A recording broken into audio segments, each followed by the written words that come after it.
Hello friends, मेरा आज का व्लॉग उनके लिए है जिनका बीए पास आउट हो चुके हैं या फिर प्रिपरेशन करना चाहते हैं। वो 28 मई उनका टारगेट है, बट उन्होंने कुछ भी नहीं पढ़ा, उनको कुछ समझ में नहीं आ रहा कि वो इन 10 महीनों में क्या करें।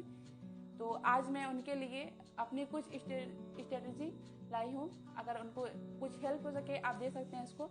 जैसे अगर मैं आपसे कहना चाहूँगी कि अगर आप तैयारी करना चाहते हो यूपीएससी की, तो जिसकी भी तैयारी आप करना चाहते हो पहले वो क्वालिटी अपने अंदर लाइए। किसी भी एग्जाम के नॉलेज से ज़्यादा एटीट्यूड इंपॉर्टेंट होता है। अगर आपने एटीट्यूड डेवलप कर लिया अपने अंदर तो आपका क्वेश्चन कोई नहीं रोक सकता। तो सबसे पहले आप ये सोचिए कि आप एक आईएएस ऑफिसर हैं। इसके हिसाब से अगर आप तैयारी करेंगे तो आपका क्वेश्चन निश्चित है। नहीं तो आप सोच ही करते हैं आपका अलग जा रहा है, आपकी बातें अलग हो रही हैं और आप कहते हैं पढ़ाई आप कर रहे हो बट आपका एटीट्यूड नहीं है। तो आप जो इंटरव्यू में होता है, इंटरव्यू में आपको नॉलेज नहीं देखा जाता, आपका एटीट्यूड देखा जाता है। जैसे काफ़ी बच्चे जिनका सिलेक्शन हुआ है वो कोई भी ऑर्गेनाइजेशन जुड़े हो, जैसे एनजीओ जुड़े होते हैं या फिर कुछ भी ऐसे काम करते होते हैं। तो आप पहले अपने अंदर एक एटीट्यूड लाइए। एटीट्यूड के बाद आप पढ़ाई को रखिए, आप अच्छे से पढ़िए प्लस एटीट्यूड के साथ। तो जैसे अगर आप बातें करते हैं कि ये वीडियो मैं 18 अगस्त को लाना चाहती थी बट कुछ वजह से नहीं ला पाई, बट अभी टाइम है। तो आपको क्या करना चाहिए, आप कैसे आपकी प्रिपरेशन की कैसे आपको रखना चाहिए कि कैसे जिससे आपको पूरा कंप्लीट हो सके, ऑप्शनल भी, सब्जेक्ट भी, प्रीलिम्स का, मेंस का। तो आप दे सकते हैं कि मैंने कुछ ये नोट्स बनाया हुआ है, इसके अकॉर्डिंग आप अपनी प्रिपरेशन कर सकते हैं। तो इसके जैसे ये 18 अगस्त को लाना था तो मैंने इसको 18 अगस्त को लाने के बाद नहीं ला सकी मैं। तो आपका जो एग्ज़ाम पैटर्न है पहले वो समझना होगा।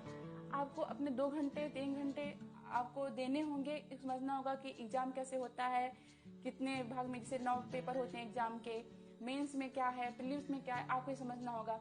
उसके बाद आपको सिलेबस, आपको सबसे पहले अपने पास सिलेबस रखना होगा। आपको अपने ये टेबल पे एक सिलेबस ला के रखना होगा, ये बहुत ही इंपॉर्टेंट है। उसके बाद आपको देखना चाहिए कि प्रीवियस ईयर क्वेश्चन क्या आए हुए थे, किस टाइप के प्रीवियस ईयर क्वेश्चन आते हैं, उन पे आपको ध्यान देना चाहिए। जैसे अब इससे काफ़ी आपकी हेल्प हो जाएगी समझने में कि कैसे क्वेश्चन आते हैं, किस टाइप क्वेश्चन आते हैं। क्योंकि मैंने भी काफ़ी फेस किया है ये कि जब एग्ज़ाम मैंने अभी नहीं दिया था, पहले इस बार तो मैंने एग्ज़ाम नहीं दिया इसका, एक बार उसके पहले दिया होता तो मुझे क्वेश्चन समझ में नहीं आ रहा था। जब मैं एग्जाम हॉल में पहुंची मुझे क्वेश्चन ही समझ में नहीं आ रहा था कि क्वेश्चन कैसे आ गया। क्योंकि हम करते क्या है, हम सीधे बुक से पढ़ लेते हैं या कोई भी नोट्स से पढ़ लेते हैं तो हमें समझ में नहीं आता। आपको क्वेश्चन समझने के लिए प्रीवियस ईयर के क्वेश्चन समझने होंगे, जिससे आपको काफ़ी हेल्प मिल जाएगी।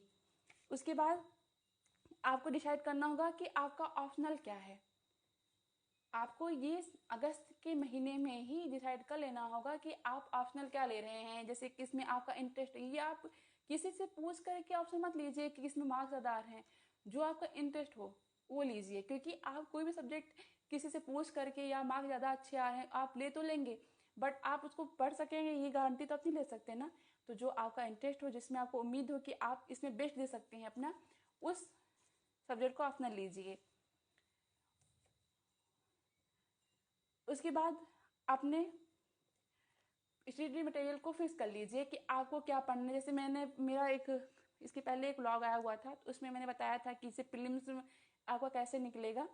तो आप उस वीडियो को देख लीजिए या फिर अदर जो अभी आपको अच्छा लगे, सुटेबल लगे, आप उस वीडियो को देख करके या फिर किसी से पूछ करके जो आपकी कोई नॉलेज में हो उससे आप पूछ करके अपना बुक ले सकते हैं। आप ये नहीं कि ये बुक भी उठा लिया वो बुक भी उठा लिया, ऐसा कुछ भी नहीं करना। आपको आपको कुछ बुक लेनी है, सेलेक्टिव बुक लेनी है, अच्छी बुक लेनी है, आप उसके अकॉर्डिंग ले करके अपनी तैयारी को शुरू कर सकते हैं।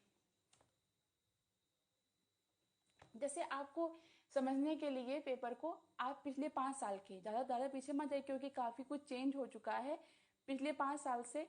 किस टाइप के क्वेश्चन आ रहे हैं प्रीलिम्स में भी मेंस में भी, आप उसको सर्च करिए। आप एक बुक ले लीजिए, बुक आपको आराम से मिल जाती है ऑनलाइन।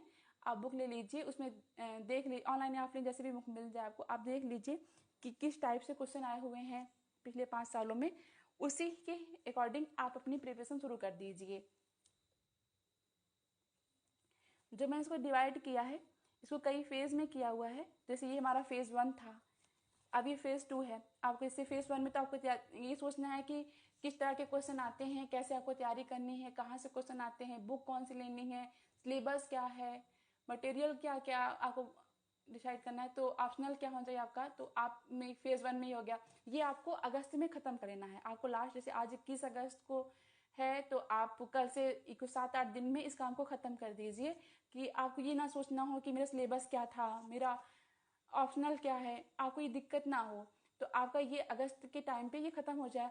फिर सितंबर के महीने में, क्योंकि आपके पास टाइम कम है, आपने काफ़ी लेट से सोचा है स्टार्ट करने के लिए, तो सितंबर के महीने में आपको जो जैसे एनसीईआरटी की बुक, मैं नहीं कहूँगी कि आप पॉलिटी में एनसीईआरटी की बुक लीजिए, आप लक्ष्मीकांत इसके लिए बेस्ट है, आप लक्ष्मीकांत की बुक को पढ़ लीजिए। आप उसके बाद इकोनॉमी में मैंने पिछले मेरे जो ब्लॉग उसमें बताया हुआ है कि श्री राम की बुक आती है एक, ये आप ले लीजिए। ज्योग्राफी के लिए लीजिए, लेकिन अगर मेंस के लिए तो आपको फिर एक मोटी बुक पढ़नी ही पड़ेगी।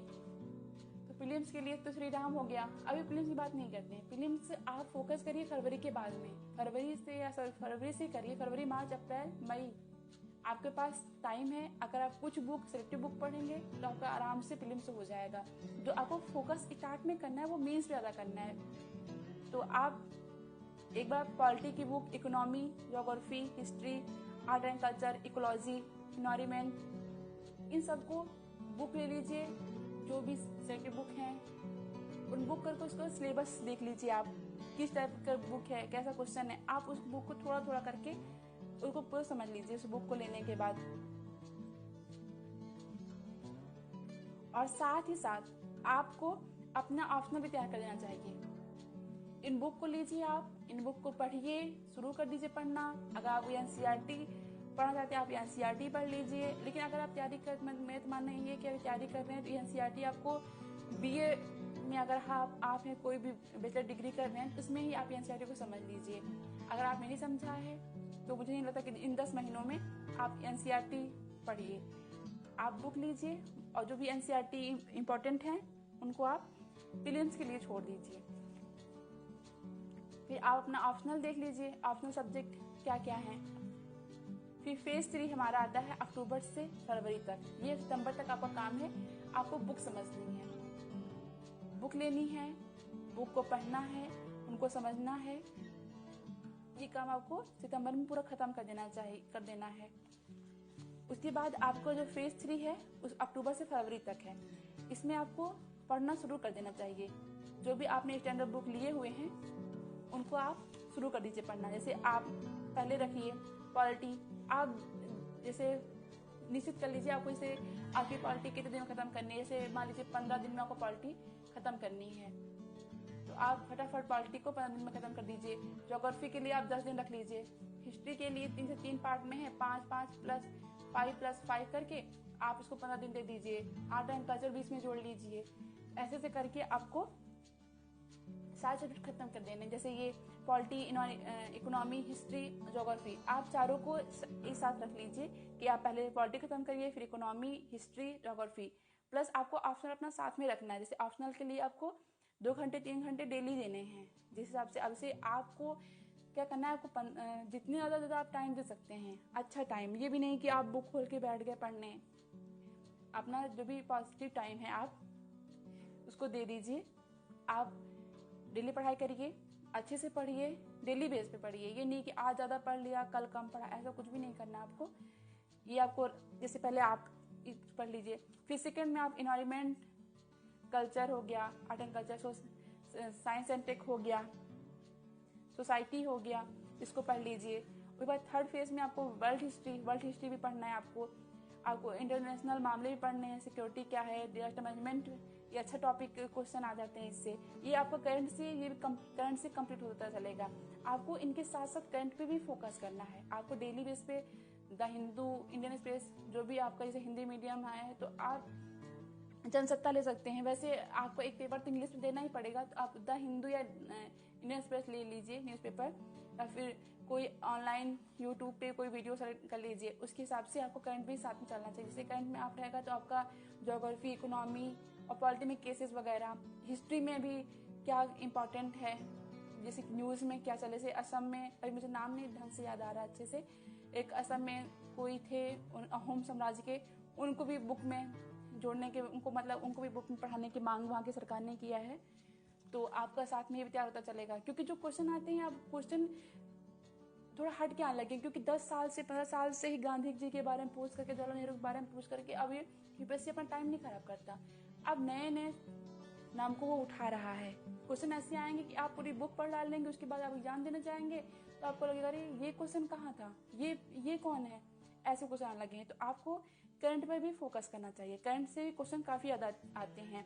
उसके बाद आपको ऑप्शनल भी कंप्लीट करना है अपना। फरवरी आपकी डेडलाइन रख लीजिए कि फरवरी तक आपको आपका ऑप्शनल एक बार तैयार कर लेना चाहिए, क्योंकि प्रीलिम्स के बाद आपके पास केवल 3 महीने का टाइम होता है।